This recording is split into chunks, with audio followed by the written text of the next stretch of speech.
Bueno, gracias a todos por estar conectados. Estamos probando esta modalidad de charlas o de conexión o de conferencias. Vamos a ver cómo sale. Leo es Leo Piccioli, fue compañero mío en la Facultad de Economía y además dirigió durante mucho tiempo una empresa mediana multinacional en la Argentina, Staples. Así que bueno, él va a estar acá moderando, pero me parecía que era importante también estar acompañándonos, porque durante mucho tiempo estuvo encargado de tener que pagar los sueldos de esa empresa que tenía más de 100 empleados en la Argentina.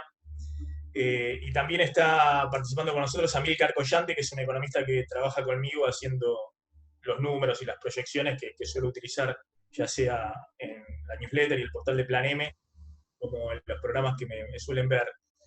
Eh, Simplemente quería contarles un poco la visión que tengo. Hoy voy a empezar con una buena noticia. Creo que no se acaba el mundo y que no se acaba tampoco la Argentina en las próximas semanas. Y digo esto porque siempre en los momentos de pánico, y no habíamos vivido nunca una situación así, se genera esa impresión, digamos, de que no va a haber horizonte, no va a haber futuro.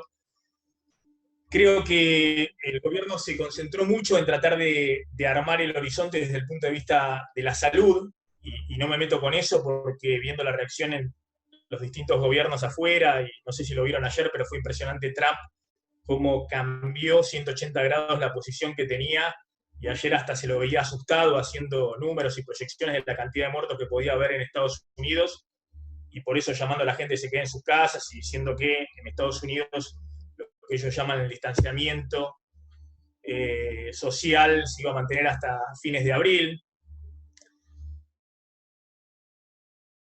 Por eso no me meto con el tema de por qué no ha avanzado primordialmente con el tema de salud y cómo ha puesto en la agenda esta cuarentena, que según dicen todos los expertos en el área fue bastante prematura y en ese sentido ha liderado a nivel internacional la actitud frente a la pandemia. Eso le generó a Alberto Fernández una situación clara de consenso social muy elevado. Eso muestran distintas encuestas que manejan el gobierno, que se manejan en empresas.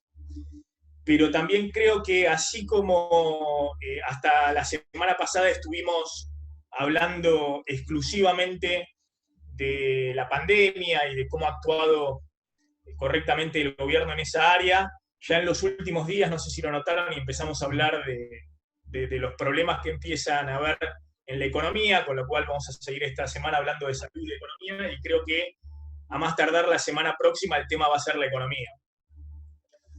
Porque lo que sucede con esta pandemia y este shock impresionante de oferta a nivel internacional es que la toma la Argentina en el peor momento y sin demasiado margen de maniobra. Y me meto puntualmente en algunos números, después las precisiones las podemos pasar a través del newsletter, pero claramente Argentina está ahora tratando de encontrar distintas formas de compensar el impacto muy fuerte que va a tener sobre la economía este shock de oferta. Esto que es inédito en el mundo, no lo hemos visto nunca, que los gobiernos cierren la persiana de la economía. Es decir, ha habido otros hechos, otras circunstancias, no me quiero detener, pero nunca habíamos visto el hecho de que se cierran directamente sectores económicos enteros en la Argentina y en el mundo porque lo determina un gobierno. Pero esto encuentra a la Argentina, les decía, en un momento de máxima debilidad, por lo que todos conocen, 2 años y pico de recesión, inflación del 50%, déficit fiscal, y sin mucho margen de maniobra, con muy poco margen de maniobra en los instrumentos típicos que están usando otros países para amortiguar el impacto de la crisis. El primer dato evidente es, mientras todos los países de la región, en medio de la situación de inicio de la pandemia, empezaron a devaluar sus monedas, acompañando el proceso de salida de capitales de todos los países de la región, de los países emergentes y de todo el mundo hacia básicamente los bonos del Tesoro norteamericano, Argentina no lo pudo hacer. Es decir, justo cuando más necesitaba acompañar la depreciación de la moneda de la región, de todos los países de la región, Argentina no lo hizo. Y los números que manejamos después con Amílcar, podemos ver los números más precisos, es que el tipo de cambio real multilateral de la Argentina, es decir, el tipo de cambio de la Argentina en relación a todos sus socios comerciales, no solamente a Estados Unidos, sino al Mercosur, a China y a la canasta euro, está hoy casi en el mismo nivel que estaba el 9 de agosto previo a las PASO. Es decir, el primer problema que tenemos por delante no es un problema que se resuelva ahora porque está todo cerrado, pero lo quiero dejar sentado para cuando se empiece a abrir la economía, es que hay de nuevo un problema desde el punto de vista del tipo de cambio. Es decir, Argentina tiene de nuevo un problema que si la única pata fuerte que puede tener esta economía, que es con el cepo conseguir dólares del superávit comercial para tratar de, en base a eso, y era el plan original del gobierno para este año, armar todo un programa económico, bueno, atención con eso porque fue necesario anclar el dólar para no tener una inflación más elevada en estos 3 primeros meses, pero anclamos el dólar cuando todos devaluaron y devaluaron muy fuerte. El segundo punto, que es más de corto plazo, que es lo que pasa ahora, es que Argentina estaba en medio de una renegociación de la deuda, entre otras cosas, para en algún momento volver a tener algún tipo de financiamiento, y hoy encuentra una situación en la que todos los países tratan de compensar el derrumbe del sector privado con fuertes políticas fiscales expansivas, pero Argentina no tiene fuente de financiamiento para eso. No tiene ni la posibilidad de endeudamiento, ni tiene reservas importantes que pueda utilizar, y lo único que le queda para eso es la emisión monetaria, es decir, imprimir pesos, emitirlo del Banco Central y pasárselo al Tesoro. Por eso el gobierno ha sido extremadamente prudente en el paquete de ayuda, y después vamos directamente al tema pymes, pero en el paquete de ayuda para todos. Si uno ve la magnitud del paquete de ayuda de la Argentina, de la plata real que se pone en el bolsillo de la gente, es apenas 0,25% del PBI. Eso es lo que da los distintos programas de bonos jubilados para la mínima, el bono de 3.000 pesos para la UH y los 10.000 pesos del ingreso familiar, suponiendo que hubiera 3.600.000 personas que se le diera ese beneficio ahora a mediados de abril. Es muy, muy poquito. Si esto se prolonga un mes más, en mayo sería 0,5% del PBI, pero para darles una idea, los paquetes fiscales de rescate del sector privado que están aplicando en los países centrales son inmensamente mayores. Es decir, Estados Unidos acaba de aprobar un paquete fiscal total de 10 puntos del PBI, 2 billones de dólares. Pero solo la parte del paquete fiscal, que es ponerle dinero en el bolsillo a la gente, son 2,5 puntos del PBI, 10 veces lo que es la Argentina en relación al tamaño de su economía. Es decir, 500.000 millones de dólares que le van a enviar a la gente a través de cheques directamente a las familias que tienen ingresos hasta 75.000 dólares por año, 2.500 dólares por pareja, 1.200 por adulto y 500 dólares por hijo. Entonces, todos los países han salido fuertemente con paquetes fiscales muy importantes. Dentro de ese mega paquete de Estados Unidos de 10 puntos del PBI hay, por ejemplo, 300.000 millones de dólares para subsidiar directamente a las industrias que están absolutamente paralizadas, las aerolíneas, los cruceros, empresas del sector turístico, y así en distintos sectores. Uno puede ver en otros países, incluso también de la región, que hay mucho más margen fiscal para hacer ese tipo de políticas fiscales expansivas en este momento donde se cae el sector privado.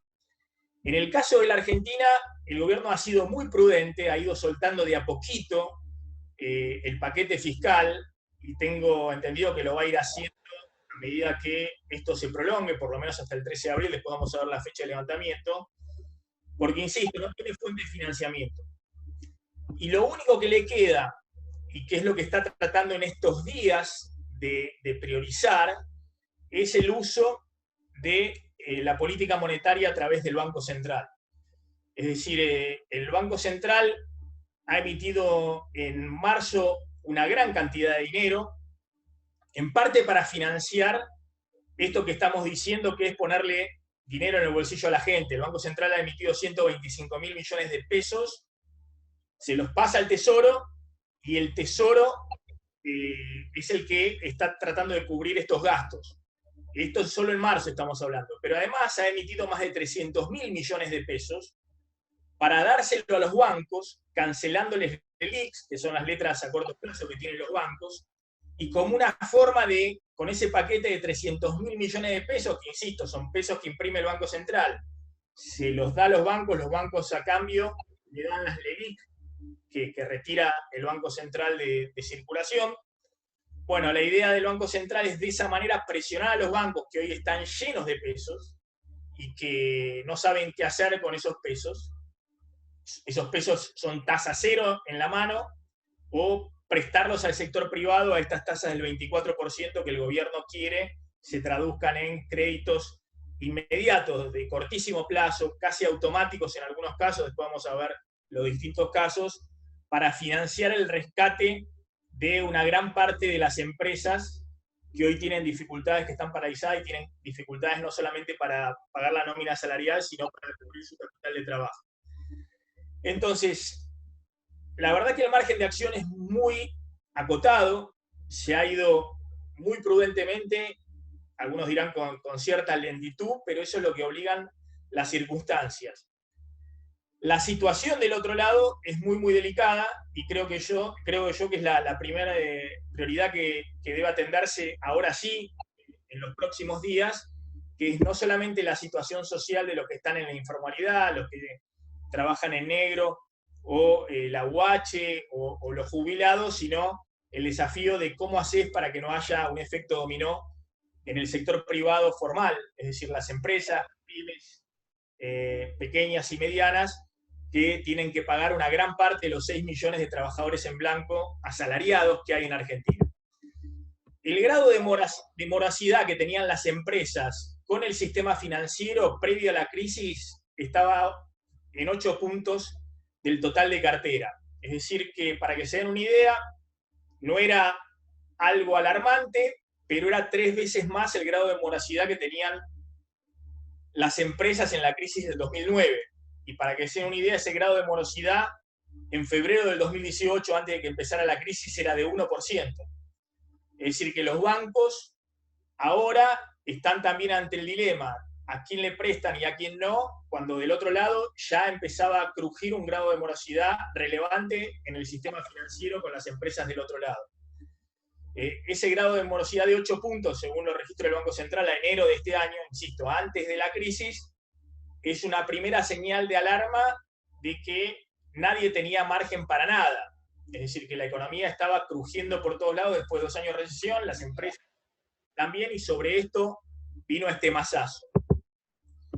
Creo yo, insisto, que la clave acá en los próximos días es cuán veloz es la capacidad que tiene el sector público de instrumentar a través de los bancos privados este paquete de ayuda, que es ayuda financiera. No hay hoy puesto sobre la mesa en concreto todavía nada que esté efectivizándose en términos de subsidio directo. La idea del gobierno es: ayuda a pagar los salarios esta quincena o en los primeros días de abril, y después puntualmente veo cómo rescato o no empresas con los repro express, es decir, ahí sí con un subsidio directo, con fondos del Tesoro, para que se pague hasta un salario mínimo por trabajador de empresas en crisis. Pero en primera instancia, teniendo en cuenta tan poco margen de maniobra, a diferencia de lo que han hecho otros países, donde directamente el dinero estuvo puesto directo, ya sea desde el Banco Central o desde el propio gobierno para rescatar a las empresas, acá hay una mediación muy delicada por parte de los bancos, y tampoco es lo mismo todos los bancos, digamos, no es lo mismo los bancos de capital nacional que los bancos extranjeros, no fueron lo mismo en el 2002, no es lo mismo ahora, por los requisitos que tienen esos bancos a la hora de prestar.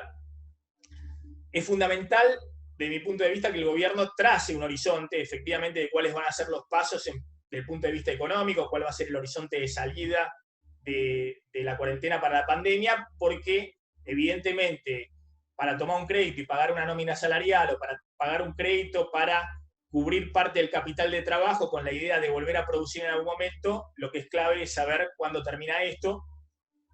Hay distintas discusiones respecto a cuándo termina, en todo caso la podemos charlar en las preguntas. Nuestra estimación para este año es que la economía mínimo va a caer como en el 2009, es decir, que va a caer mínimo 5 o 6%, cuando ya venía con una idea de caer 1,5%, pero el golpe de lo que ha significado la pandemia es un golpe muy importante desde el punto de vista de la oferta y va a ser muy difícil recuperarse. Y no hay, a diferencia del 2009, que fue una recesión muy profunda, pero corta, con una salida muy rápida, en el 2010, 2011, no hay drivers, no hay motores que en esta economía puedan encenderse rápidamente. El único motor que medianamente estaba en los últimos meses antes de esta crisis encendido era el motor de las exportaciones con un tipo de cambio real alto, y ese motor hoy está apagado. Y no está claro que se vaya a encender rápidamente teniendo en cuenta el contexto internacional. El motor del mercado interno, bajo la premisa de que los salarios le ganen un poquito a la inflación para recuperar el consumo, hoy prácticamente hay que olvidarse de eso. Lo que estamos discutiendo es cómo se protegen los puestos de trabajo para que no haya un efecto dominó y multiplicar la crisis. No hace falta que le diga a ustedes que el motor de la inversión, que había caído ya en el 2018 y en el 2019 a tasas de 2 dígitos, va a seguir cayendo fuertemente este año. Es decir, la construcción, que ha sido una de las propuestas del gobierno de reactivar la obra pública, que estaba desde mayo del año pasado, junio del año pasado, totalmente paralizada y que acumula impagos muy grandes con el sector contratista de obras públicas. Esta idea de reactivar con 100.000 millones de pesos, en el mejor de los casos, sería recomponer lo que se perdió en términos reales para el sector de la construcción de obra pública en el último año, pero eso es larguísimo plazo. ¿Cuándo va a implementar eso el Estado Nacional? Es larguísimo plazo, no es algo de corto plazo en medio de esta crisis.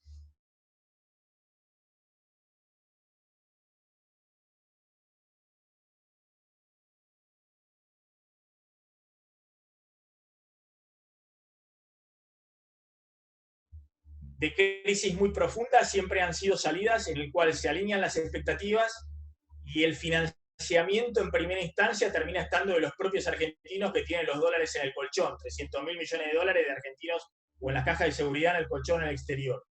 Hoy no está claro que pueda haber una señal en el corto plazo, en los próximos 3 o 6 meses, para que efectivamente esto se estabilice rápidamente y que esos dólares empiecen a entrar en el circuito, ya sea productivo, a través de inversiones y demás, o a través del sector de la construcción. Por eso les decía, esto no es el final del mundo, pero son meses muy, muy complicados, y la respuesta del gobierno argentino, creo yo, debe ser ahora más que nunca una respuesta un poquito más potente, teniendo en cuenta igualmente las restricciones y los márgenes de maniobra muy acotados que tiene.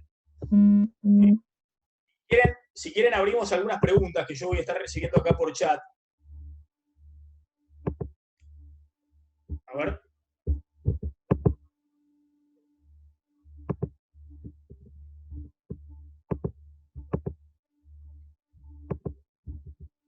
Hola.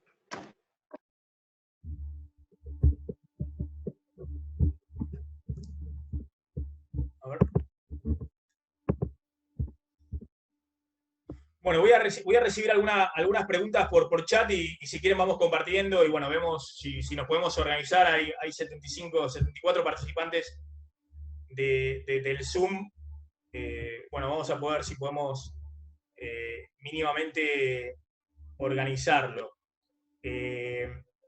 Cuando yo les decía que pensé que puede haber algún tipo de riesgo de levantamientos sociales, me pregunta Daniel Magdalena. Bueno, sí, sin duda, yo creo que ese es uno de los grandes riesgos que hay. Creo que el presidente ha tomado mucho nota respecto a esto en los últimos días, a partir de lo que le transmitieron los intendentes. Ha habido desde el primer momento una discusión con esto, porque el gobernador de la provincia de Buenos Aires esto lo ha puesto con mucha preocupación desde un primer momento, y lo mismo los propios intendentes. Y bueno, eso va a depender rápidamente efectivamente, de que baje rápido la asistencia social, el dinero y demás. Fíjense que esto lo definieron el fin de semana, de tratar de acelerar cuanto antes el pago de los bonos, el pago del aguache y el pago de la emergencia social de los 10.000 pesos. De hecho, Banoli adelantó para este viernes que los 10.000 pesos que estaba previsto para el 15 de abril para los monotributistas, ya de este viernes, como tienen en la base de ANSES a la asignación por hijo, que le puedan acreditar eso.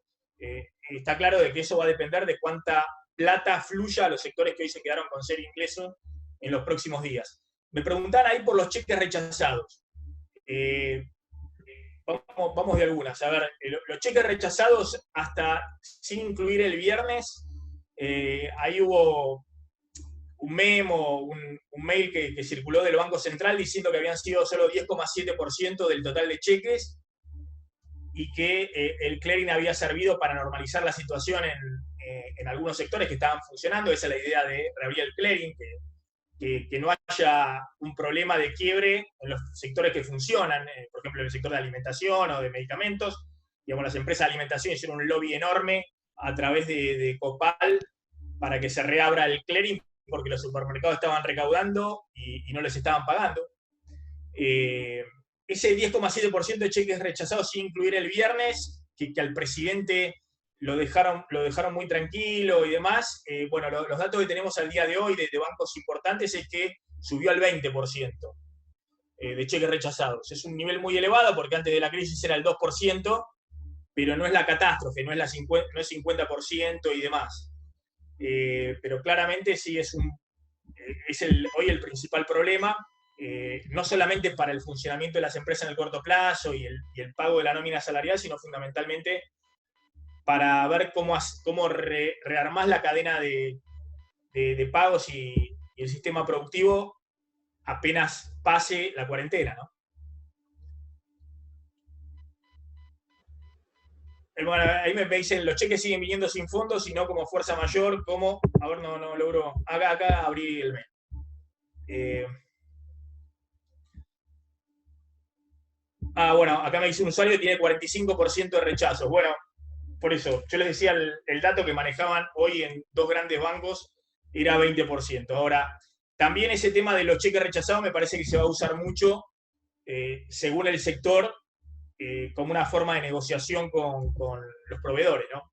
Sí, hay muchas empresas, no sé si les pasa a ustedes, que están usando también, bueno, que no están pagando, algunas porque no pueden, otras porque consideran que hoy la prioridad es sentarse sobre la caja, no largar un mango y ver dentro de 2 o 3 semanas qué se hace cuando se vuelva a producir. Y después agarrar todos esos cheques e ir a negociar qué es lo que efectivamente se paga. Creo que hay un problema grande, pero bueno, si no se marca un horizonte, un rumbo de saber si esto dura hasta el 13 de abril, hasta fines de abril o todo mayo, es lógico que aquel que está más apretado tenga distinto tipo de comportamientos. ¿Cuánto tiempo se puede estimar para una reactivación en la compra de inmuebles? Pregunta Mariano. Hablo puntualmente por la pandemia. ¿Qué horizonte podés ver? Bueno, la fecha esta del 13 de abril, a mí me dicen que hay mucha presión para efectivamente que el 13 de abril se empiece a levantar de manera segmentada según distintos sectores la cuarentena, pero eso va a depender, acá lo que están mandando es el comité de expertos que Alberto Fernández, como otros presidentes, ayer les decía, era impresionante ver a Trump cómo puso a su comité de expertos adelante de todo, y ahora hasta daba ejemplos personales de lo impactado que estaba por la crisis. Bueno, eso va a depender de los números que veamos en las próximas 2 semanas. Lo que está claro es que el 13 de abril no vuelve toda la normalidad ni por asomo, digamos, que va a haber sectores que van a seguir con muchas restricciones y restricciones de movilidad, restricciones de todo tipo que van a implicar que no haya una normalización de la economía. Bueno, el sector de la construcción no veo que pueda reactivarse rápidamente, como les decía antes.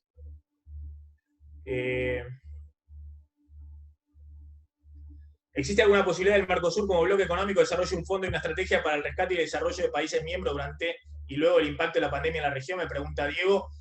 No creo que haya ninguna posibilidad. Acá un poco cada uno con su política, cada uno sálvese quien pueda, y aparte no hay mecanismo de coordinación, porque Brasil, de hecho, cuando yo empecé diciendo, ojo con lo que está pasando con el tipo de cambio real de la Argentina, que nosotros necesitamos anclarlo un poco para que efectivamente no haya una estampida de alimentos en medio de esta crisis.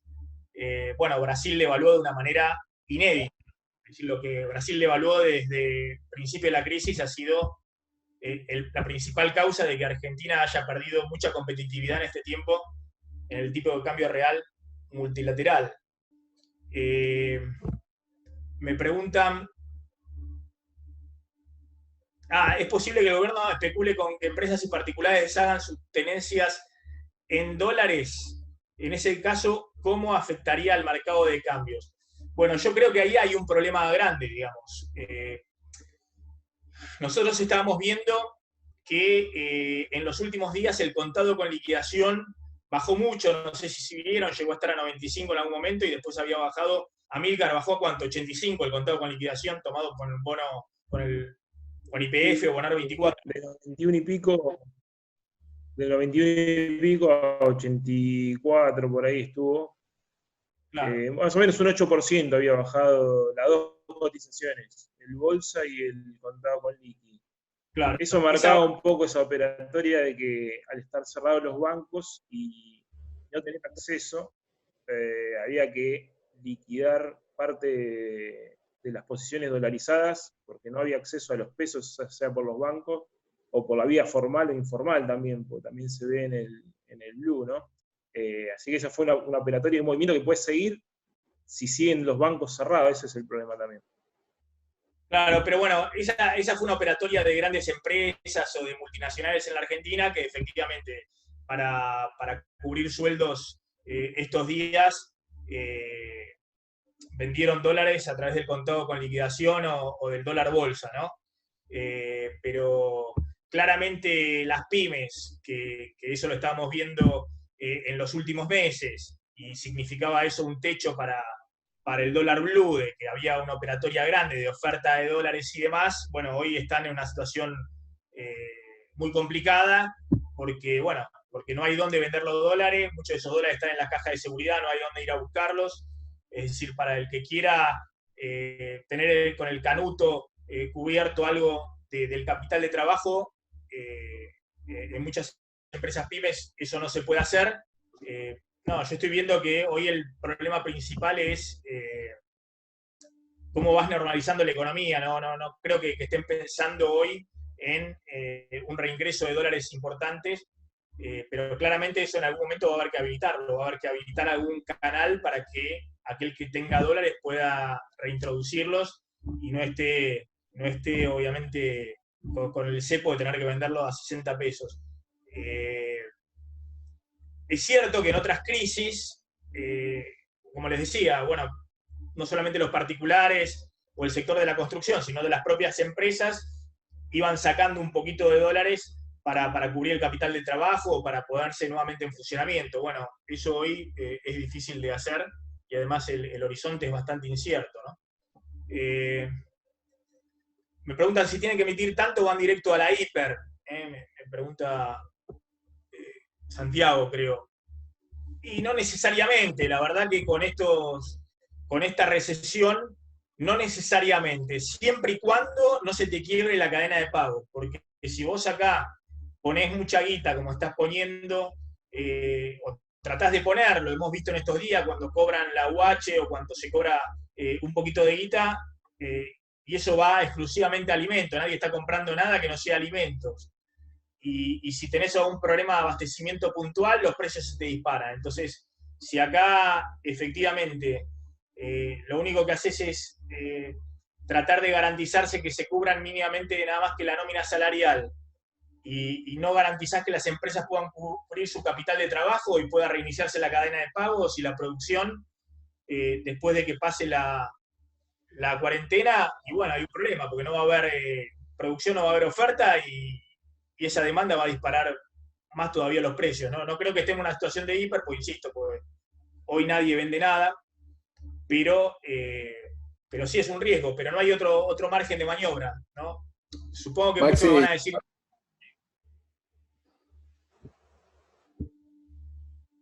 ¿Alguien me estaba preguntando? Ah, se abrió acá con Mario. A ver, Mario, ¿me querés hacer Sí, una pregunta? sí, una consulta. Con el tema de la seguridad social te escribía, el tema de financiamiento con el tema de los aportes patronales y laborales, quienes estamos trabajando en la seguridad social. Digamos que hasta la recaudación de febrero va a ir todo bien, pero marzo, abril y mayo, ¿vos pensás que habrá una suerte de asistencia a la seguridad social o el tema de la salud entrará en un camino de implosión? Bueno, lo que estamos viendo claramente es que, voy a decir una obviedad, pero que hay un derrumbe de la recaudación, que ya venía por debajo en términos reales, 10, 15 puntos abajo en términos reales, pero con la crisis puede estar con caídas de 30-35% en términos reales de la recaudación en marzo y en abril. Y muy por encima de la caída general de la recaudación venía la recaudación de aportes y contribuciones, la recaudación de la seguridad social. Entonces estamos viendo que hay una foto en marzo donde al Tesoro lo asisten con 125.000 millones de pesos solo en marzo, todo el resto de emisiones para lo que les decía de esta operación para forzar a los bancos, y ahora les voy a contestar una pregunta respecto a eso puntual, ¿por qué los bancos no automatizan el tema de los créditos directamente en cuenta de las empresas? Pero ese rojo se va a ampliar, en este contexto se va a ampliar. La estimación que habíamos hecho con Amilcar es que si cae 35 en términos reales, la recaudación en los próximos 3 meses, es decir, está 35 puntos abajo de la inflación, y el déficit fiscal a financiar solo por este impacto puede ser de 2 o 3 puntos del PBI. Es decir, estamos hablando de que tengan que emitir, ¿cuánto, Amilcar? Casi 500.000 millones de pesos, 600.000 millones de pesos solo para cubrir ese déficit fiscal que hay que pagarlo, digamos. Son los sueldos del Estado, las jubilaciones, la UH y demás. No tenés de dónde pagarlo. Eso en los próximos 3 meses. ¿Qué más o menos? Vos hiciste una De corto plazo y publicación. sin verla. Sí, sí, digo, sin Hola. eso teniendo en cuenta de corto plazo, los 3 meses, y teniendo en cuenta que no sabemos cómo va a ser la recuperación del segundo semestre, ¿no? Sí.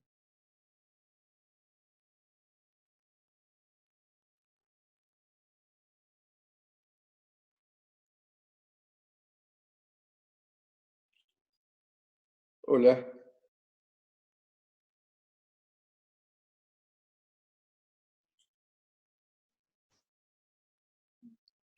¿Estamos?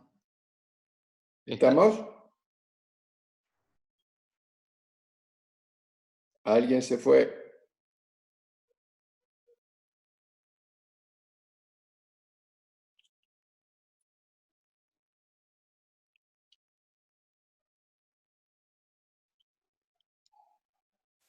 ¿Estamos, Santiago? Sí. Hola, acá Leo Piccioli de vuelta. Okay. Hola, Mario, hola. por favor, a ver, está volviendo Maxi ahora. Les recuerdo que las preguntas las tomamos solamente por texto. Se le cortó a Maxi y está volviendo ahora. Así que tengamos un segundito de paciencia. Ahí, si alguno nota que le bloqueo el micrófono, que tratan de hablar y no pueden, es porque estoy todo el tiempo tratando de que, porque si hablamos todos va a ser un despelote. Mario, Ok. Maxi me llamó recién, bueno, a eso me refiero, no hablemos, porfa, mandemos todo por texto. Recién Maxi me llamó para avisarme que se le había cortado y que estaba volviendo, así que, bueno, tenemos un poquito de paciencia, ¿sí? Gracias a todos.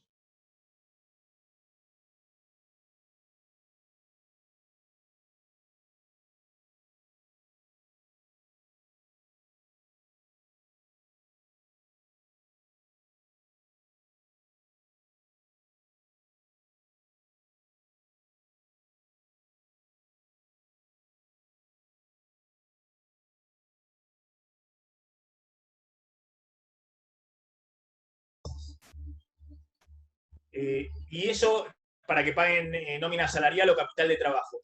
Y eso en la práctica, aunque sé que es la intención del gobierno, en la práctica no es así. Los bancos tienen una presión para prestar, porque les está cancelando una gran cantidad del ELIC que pagaban una tasa de interés alta, 38%, y le estás dando pesos que si no los tienen a cero. Y además le está diciendo que si no prestan, si no colocan lo que el Banco Central tiene asignado para cada uno, según las empresas que tienen en cartera, les reducen la posición del ELIC al 70%, es decir, le quitan gran parte del negocio que tenían en términos de ingreso financiero. Pero para las empresas, para los bancos, bueno, no es tan fácil. Los bancos oficiales, claramente primero el Provincia, después el Nación, sí, hicieron punta y dijeron, bueno, las empresas tienen el descubierto en cuenta corriente hasta por una nómina salarial. Ahí sé, desde distintas asociaciones pymes, la propuesta de que cubran el capital de trabajo, es decir, que cubran todos los cheques que la empresa emitió, su facturación, la facturación del mes anterior. Pero eso todavía no es automático con cuenta corriente. En el caso de los bancos privados, algunos bancos nacionales lo hacen siempre a través de no automático de cuenta corriente, lo hacen con una gestión rápida de créditos, con el oficial de cuenta, mirando uno a uno de los casos. Los bancos privados extranjeros, bueno, están más reacios, dicen que quieren tener algún tipo de garantía, porque, bueno, no pueden prestar a empresas que después tal vez no le devuelvan esos fondos, ¿no? Es decir, tienen otro tipo de requisitos y están ahí presionando con el Banco Central si va a haber algún tipo de garantía estatal o qué van a hacer. Por eso, creo yo, bueno, en algunos casos les está funcionando el tema de que se le acredite inmediatamente un descubierto, por lo menos para garantizar el pago de salarios, y en otros para cubrir parte de los cheques que emitieron, y en otros casos eso no es así.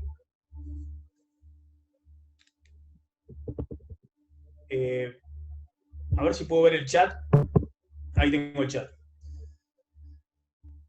Me dice Diego una referencia sobre si crees que vamos a emisión de cuasimonedas por parte de las provincias. Y no, las provincias están amenazando con eso, pero no es la idea, ¿no?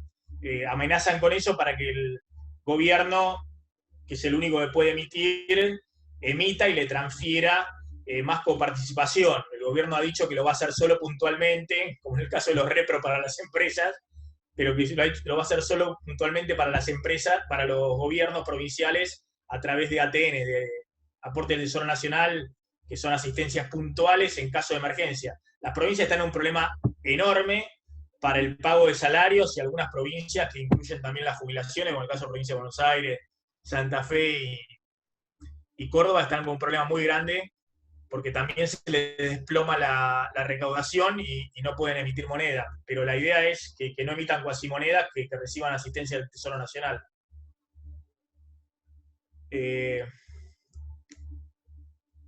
Tema impositivo, ¿hay alguna novedad? Me dice Agustín. Bueno, en el tema impositivo, más allá de distintas versiones que han circulado respecto a prorrogar vencimientos y demás, han sido sumamente cautos. No sé si han visto que Mercedes Marco del Pont es la que menos aparece acá, porque están viendo efectivamente la caída de la recaudación, y la idea es que haya un mínimo de recaudación. No quieren hacer un jubileo generalizado porque tienen un problema grande con la recaudación. Hay distintas propuestas del Consejo Profesional de Ciencia Económica que me parecen muy sensatas, de postergar vencimientos, anticipos, incluso extender la moratoria ahora hasta el 20 de marzo, que pueda incluirse la moratoria. Lo único que ha hecho el gobierno hasta ahora es prorrogar la moratoria que ya está vigente con deudas hasta el 30 de noviembre, prorrogar la posibilidad de ingresar a esta moratoria hasta el 30 de junio, pero ahí la fecha clave es que con deuda el 30 de noviembre. Hay distintas propuestas del Consejo Profesional y demás de que eso se haga también incluso hasta el IVA del mes pasado, de febrero. Pero por ahora no hay nada, están siendo muy cautos. Fíjense que ni siquiera hay en el concreto anuncios para que los monotributistas, que lo van a hacer en algún momento, pero para que los monotributistas tengan una prórroga o no paguen estos meses los vencimientos. A mí hoy me dijo mi ejecutiva del Santander que necesitamos tener la calificación OK y que el monte de crédito para el pago de sueldo solo será de masa salarial que acredito con ellos. Bueno, lo que les decía, me dice acá un participante, bueno, lo que les decía, los bancos privados extranjeros están muy cautos, muy cuidadosos con el tema del otorgamiento de créditos. A lo sumo la nómina salarial, no quieren saber nada del tema de capital de trabajo, pueden ampliar un poco el crédito por encima de la nómina como una cosa puntual ahora en estos días, pero no en el caso de que sean clientes de mucha trayectoria, pero no es lo mismo ponerle el gancho en un banco extranjero que en un banco nacional donde hay una toma de decisiones más acotada, ¿no? Me pregunta lo de...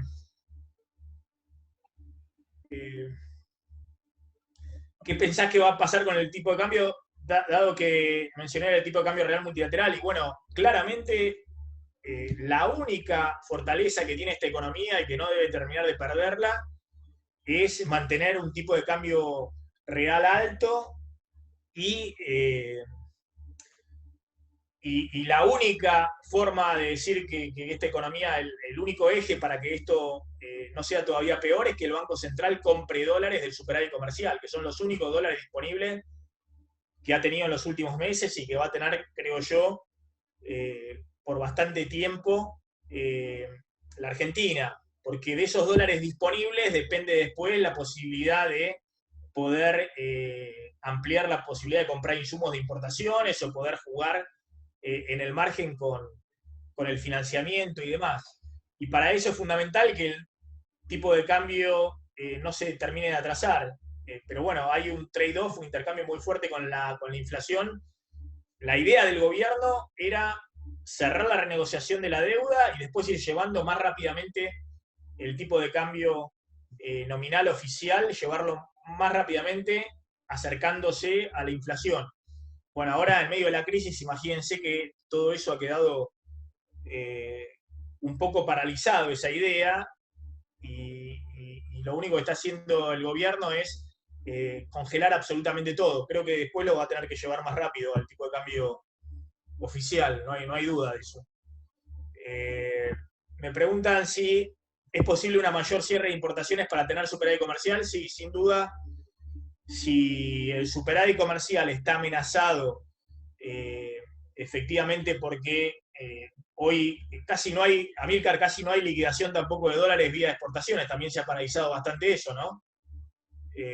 Bueno, las importaciones... Ahí te quería aclarar que también, bueno, la única buena por el lado de la balanza de servicios, de divisas, que tenés que no hay viaje, no hay nada. Ahí se perdían algo así como 500 millones pese al cepo y pese al dólar solidario. Ahí vas a tener a unos 500, 400 millones más mensuales, que obviamente hoy no hay ningún viaje, nada, de ese balance que probablemente vos te quede para que el Banco Central después compre. Pero bueno, lo fundamental es el comercio de bienes, ¿no? Bueno, pero sin duda, si hay menos dólares disponibles, va a seguir habiendo cada vez más restricciones. Y eso va a impactar también sobre el nivel de actividad. Me pregunta un participante, mis empresas son pymes, el lunes todas ya no tienen pedidos de parte de sus clientes, se levantaron todas las órdenes de compra. Y sí, yo creo que el comportamiento de muchas empresas, de las empresas grandes que pueden aguantar la nómina salarial y demás, y bueno, en general de todas es, si te vendo, pagame al contado.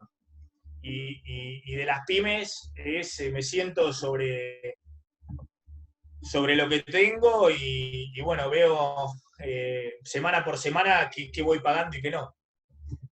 Porque mientras tanto tengo facturación cero y emití muchos cheques pensando que en esta época no iba a tener facturación cero, sino al contrario, de que iba, ni qué decir, a sectores del turismo, de servicios asociados con lo que se esperaba en este momento de Semana Santa, pero en general la idea era progresivamente ir recuperando desde el fondo del pozo nivel de actividad y de ventas.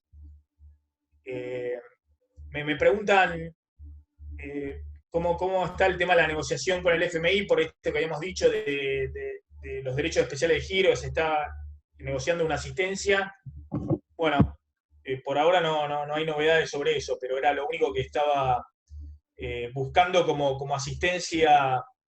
El gobierno era, al margen de la negociación de la deuda con el FMI, que va a llevar tiempo y demás, era darle más respaldo a esta emisión que se está haciendo para la política fiscal expansiva, es decir, que tener una fortaleza mayor en las reservas, recibiendo un aporte de derechos especiales de giro, que es la moneda del FMI, que se contabilizan como parte de las reservas por 2.500, 3.000 millones de dólares.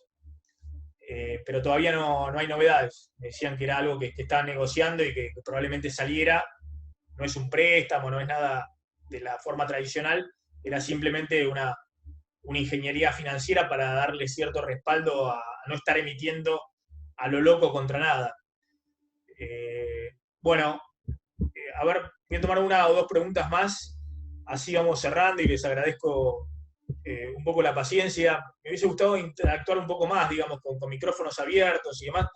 ¿Querés que abramos, no sé si alguien quiere hacer alguna pregunta y abrir el micrófono a alguna pregunta, puede ser? Que podamos hacer eso. No sé si quieren, hay alguno que si quiere levantar la mano, yo lo abro desde acá, por lo menos lo que veo en mi pantalla. ¿Alguno que tenga alguna pregunta para hacer? Acá estás, Eduardo. Eduardo. Bueno, a ver, Eduardo.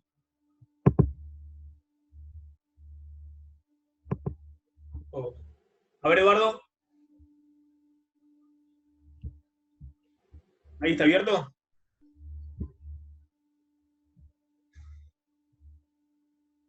A ver, Leo, si me podés abrir, si me podés ayudar ahí para abrir a Eduardo Kanieski. Eduardo no tiene el micrófono habilitado de su lado, no puedo. Le doy a Daniel, que levantó la mano acá, y después Mario también, y había otra persona. Déjame que yo voy dando, ¿sí? Hola, Maxi. ¿Qué tal? ¿Cómo estás? Muy bien. ¿Qué opinás de la gran emisión que va a hacer Estados Unidos? ¿Eso terminará provocando una inflación y por ende después una suba de tasas de la reserva que terminará impactando en commodities y emergentes?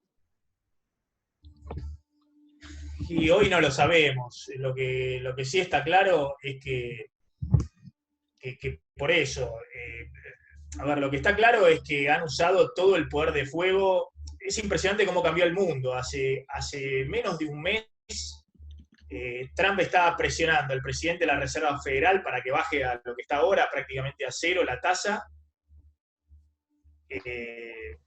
Y el presidente de la Reserva Federal se resistía porque consideraba que no había señales de desaceleración de la economía norteamericana. Ahora bajaron directamente a cero la tasa, y además de todo el paquete de ayuda y demás, porque están viendo que la economía se les dio vuelta. Para el segundo trimestre, por eso no queremos hacer estimaciones, porque la verdad que son todas un dibujo, las estimaciones precisas. Algunos hablan de un 20%, otros de un 30%, otros de un 35%. Estoy hablando de los principales bancos de inversión norteamericanos, de caída de la economía norteamericana en el segundo trimestre del año. Y las proyecciones de desempleo en Estados Unidos, no está claro cuánto van a ir, pero vieron el dato de la semana pasada, 3.200.000 seguros de desempleo que se presentaron, venían con una tasa de desempleo de la más baja de historia, abajo del 4%. El otro día el secretario del Tesoro, para negociar el paquete en el Senado, dijo que se podía ir al 20%. Entonces, nadie tiene muy bien claro cómo puede funcionar esto. Lo que es claro es que la economía mundial va a una recesión y que eso es muy malo para las commodities que exportamos. Y esa es otra gran diferencia respecto también al 2009, que estamos con valores de commodities por el piso en relación al 2009 y una economía mundial que, a diferencia de lo que fue después de la crisis de Lehman Brothers, que engancharon 10 años de crecimiento consecutivo, con China traccionando fuerte y otras economías centrales, la propia economía norteamericana saliendo rápido. Bueno, acá hay un escenario donde nadie tiene en claro cuál es el plazo en el cual empieza a estabilizarse la cosa. Obviamente, si dentro de un mes encuentran la vacuna, la pueden producir de manera masiva y demás, el escenario sería totalmente distinto, pero no veo que ese sea el escenario más probable hoy. Ahí lo tenemos a Eduardo con una pregunta.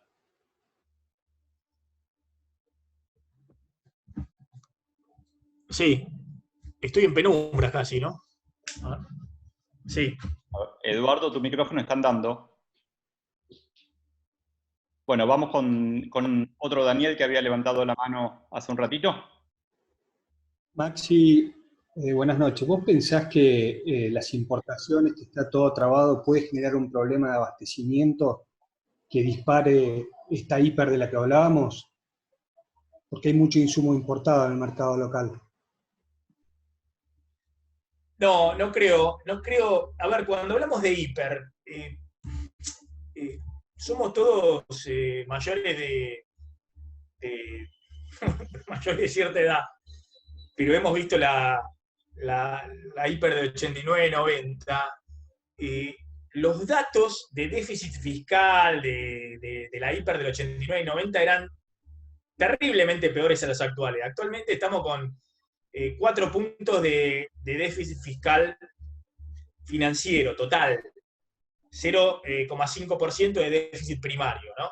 El financiero incluye el pago de intereses de deuda, pero de un plumazo el pago de los intereses de la deuda, ese déficit financiero, puede desaparecer cuando se resuelva en algún momento si Argentina va al default o va a una renegociación donde no paga prácticamente intereses este año.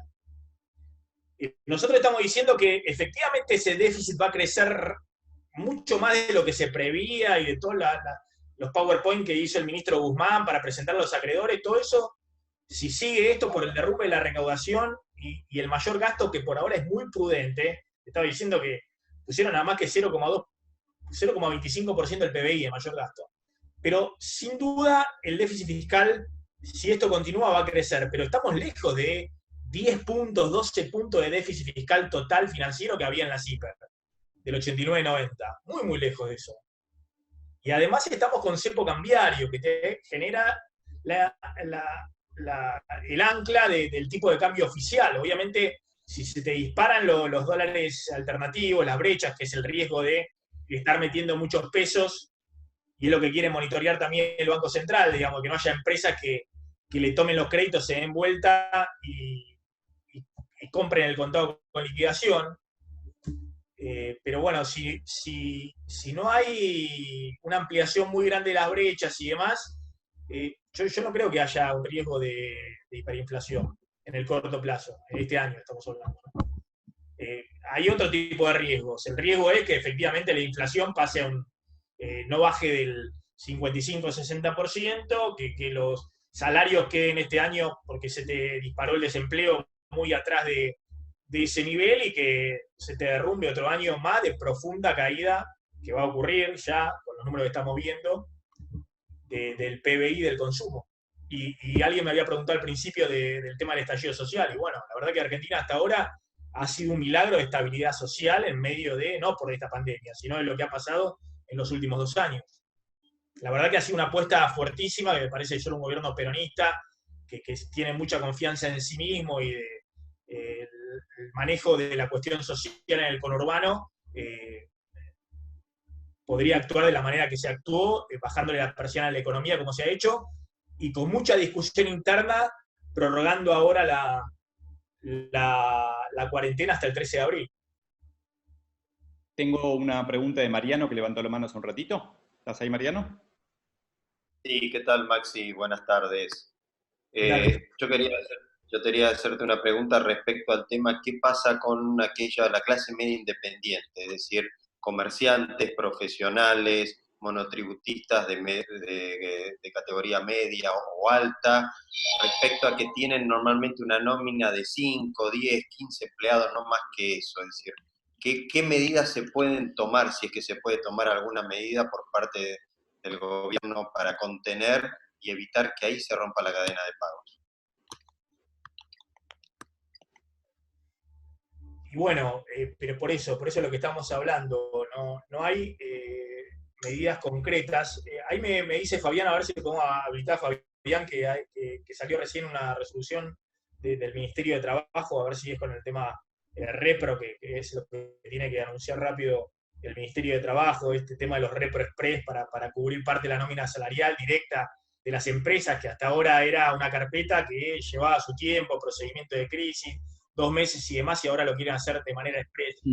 Pero vos me preguntabas, bueno, ¿qué hace el profesional independiente o que es monotributista o que tiene una pequeña empresa, no sé, responsable inscripto con una pequeña empresa armada, una SRL con pocos empleados? Bueno, hoy lo único que está en concreto disponible es esto que les comentaba, digamos, que puedas tener, si vos estás pensando en que vas a recuperar tu facturación en algún momento, dentro de un mes y medio, o un mes, que puedas tener la posibilidad de cubrir tus costos a través de este crédito a tasa del 24, que hay que ver cuál es el costo financiero total, a través de los bancos, fundamentalmente los bancos oficiales. Hacemos la última, Maxi, con Mario, ¿te parece? Dale, hay una de Facundo, dice, pueda preguntar. Mario, pues Mario, preguntaste la otra vez. Así somos un poco más democráticos y abrimos un poquito.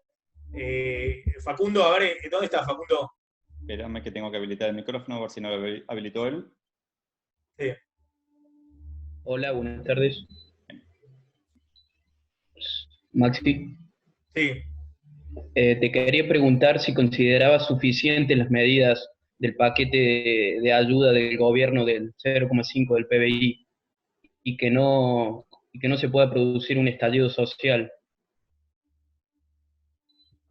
No, por eso es lo que comentaba hace un rato, Facundo, que es... no, yo creo que es un paquete muy prudente, si se quiere, prudente, porque siempre se habló, bueno, de que le gustaría más a un gobierno peronista que empezar a repartir. Y más cuando tenés una excusa perfecta, que es que todo el mundo está repartiendo. Es decir, Estados Unidos está enviando por 2,5% del PBI cheques a la casa de la familia. En un año electoral, todo lo que quieras, pero están haciendo eso porque o están usando, no sé, una línea de qué sé yo, de 2 puntos del PBI directamente para dárselo a las empresas, lo cual ha generado también una discusión de nuevo el gobierno rescatando empresas en Estados Unidos. Pero no, creo que sí, sin duda tendría que ser un paquete mayor, yo creo que tendría que haber un paquete más agresivo de línea de salvataje de empresas más directo para que no empiece este efecto dominó. Creo que dentro de los sectores que están cubiertos se ha tratado de buscar primero, bueno, lo que era más urgente. La clave va a estar en cómo funcione este tema del ingreso familiar de emergencia, de los 10.000 pesos. Fíjense que le terminan dando los 10.000 pesos ahora el viernes a los que cobran ya la UH, que ya les habían dado el bono por hijo de 3.000 pesos, pero porque es lo que más fácil pueden implementar. Ahora, después ese plan de emergencia estaba previsto para 3,5 millones de personas, algunas que no estaban inscritas en UH y estaban en negro, asalariados o cuentapropistas en negro, o estaban en la base de ANSES, y otras de monotributo de las dos primeras categorías. Sin duda, si vos me decís que hay que ampliar, y sin duda estás haciendo un corte en los monotributistas hasta 26.000 pesos de facturación mensual, es decir, hasta la categoría B. Ahí tendría que sumar la C, la D, es decir, varias categorías más. El que gana hasta 33.000 pesos, el que tiene facturación de 33.000 pesos no entra, por ejemplo. Pero bueno, fíjense que se anotaron hasta hoy, el último dato que tenemos son casi 8 millones de personas. Falta mañana 2 números de documentos, o sea, mañana va a haber más de 9 millones de personas anotadas, para que se den idea de la demanda social que hay en este momento. Sí, yo creo que el gran riesgo es ese, de que como la única forma de tener que financiar el paquete es vía la emisión, y sabés que no podés hacerte mucho el loco, hasta que ocurrió esto, el Banco Central estaba emitiendo mucho, desde que llegó Alberto Fernández emitió con esto casi 400, con lo de marzo, 400.000 millones de pesos para financiar al Tesoro. Pero gran parte de esa emisión después la retiraba de circulación vía emisión del ELIX, sacando peso de circulación. Ahora tenés que emitir para financiar al Tesoro y al mismo tiempo tenés que emitir para cancelar el ELIX y dar a los bancos que le den al crédito todo lo que pueda. todo eso tiene un riesgo, pero el riesgo mayor es que no llegues a tiempo con la ayuda y que de un lado se te ponga muy complicado el conurbano y del otro lado empiece un efecto dominó en las empresas que te genera una tasa de desempleo que ya viene elevada, estamos con una tasa de base de 8 o 9%, y eso genera una situación que sea todavía mucho más explosiva. O sea que yo creo que con cierta prudencia se está tratando de atacar riesgos muy, muy importantes. Bueno, gracias a todos. Gracias a todos por haber participado. Me parece que era interesante hacer este tipo de experiencias. Y bueno, ya estaremos en contacto. Les recuerdo ahí en planm.com.ar o en maximontenegro.com directamente, maximontenegro.com. Subimos distintos informes económicos o hacemos las newsletters, así que cualquier comunicación o ida y vuelta que quieran hacer, lo podemos hacer ahí a través de esos canales. Ahí está el mail o las vías de comunicación directas conmigo. Gracias, y la verdad que si hacemos una próxima, quedó mucha gente afuera en esta inicial, que gente se había anotado, pero si hacemos una próxima, prometo que podamos manejar mejor esto de abrir los micrófonos y escucharnos y poder intercambiar un poco más, no solamente con el chat, que a veces es medio difícil, sino de contar un poco experiencias de intercambio con muchos de ustedes. Gracias, buenas tardes y bueno, suerte para todos. Quédense en casa.